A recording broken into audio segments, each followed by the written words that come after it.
Hi, Harold Hansen with Healing Free Dog School, username Healing Free, and I run classes in Eugene, Oregon and Corvallis, Oregon.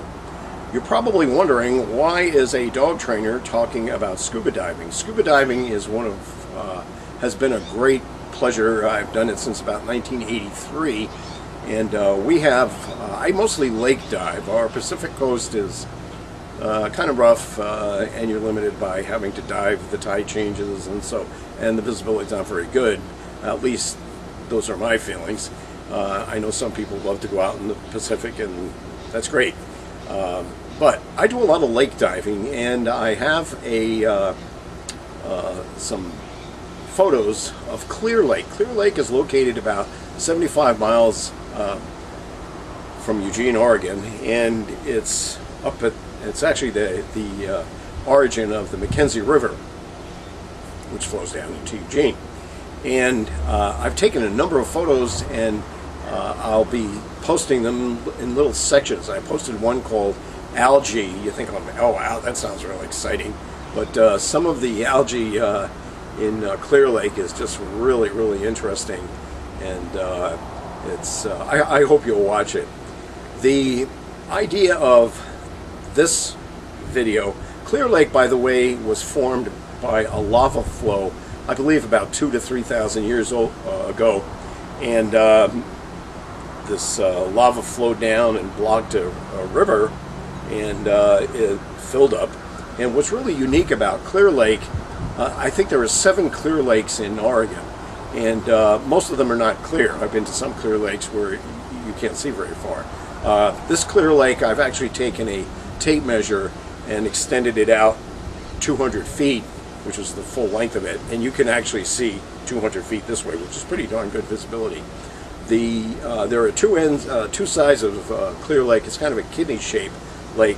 The smaller end is only about 51 feet deep, and the other end is about 170 to 90, and the visibility there is not as good. The cold water flows from glacial melt, and it kind of it's filtered through the lava beds, and so the Clear Lake is actually very clear. There are a couple of streams that feed in, and they are not as clear as the water coming in from in fact, I'll be posting a photo showing the water just pouring right out of lava, and so again, that's pretty well filtered. These photos that I'm going to be posting, and there are just a few of them, some of them are kind of abstracts. One of them, or a couple of them, are split shots where I'm trying to shoot with the camera both right at the edge of the surface, where you're seeing some above and some below, and some of what you see above is kind of, a little bit out of focus, and it's just mainly trees on the side. But underneath the surface, there is a slight current coming in from where the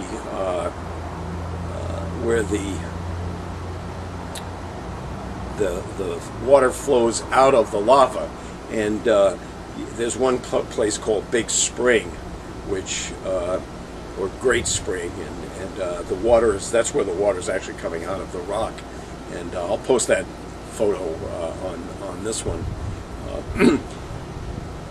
So what you'll see is the interesting rainbow patterns just as the light comes into the water and doesn't go all the way down, but just interacts with the swirls. So there are a couple of pictures right at the beginning that I'll be showing after I show the one where the water's coming out of the rock.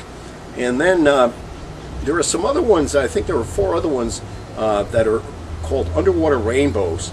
And what's very, very fascinating about these is that these were taken very, very shallow, because when light hits water, it doesn't all go down into the water. That's why you don't see all different colors of water. You see different colors of water. You may see green water, and you may see blue water.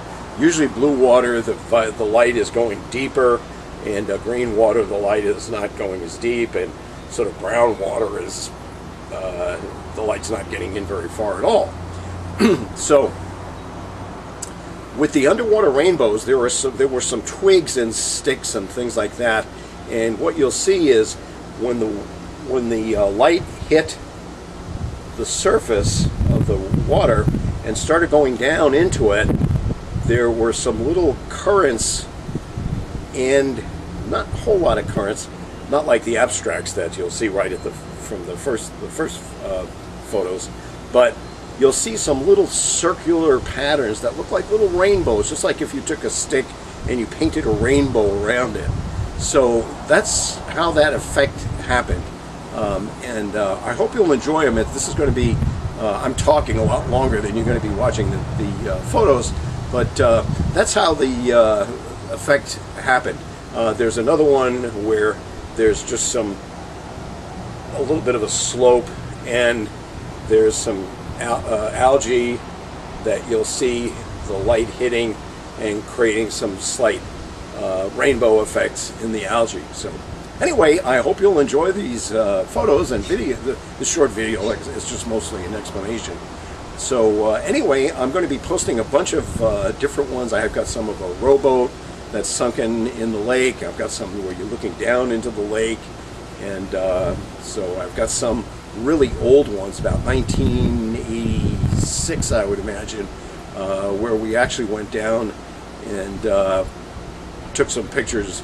There was a shelf of ice. It's not the kind of thing like when you're in Wisconsin, you know, you go with a jackhammer and you drill a hole in the ice, and then you go in the hole, and you've got to have ropes and everything like this. This was just a tongue of ice coming out, so we could go in the water, and then you'll see some of the photos that are, again, fairly old, but kind of fun. So anyway, thanks for watching. I'm Harold Hansen with Healing Free Dog School, and my username is Healing Free.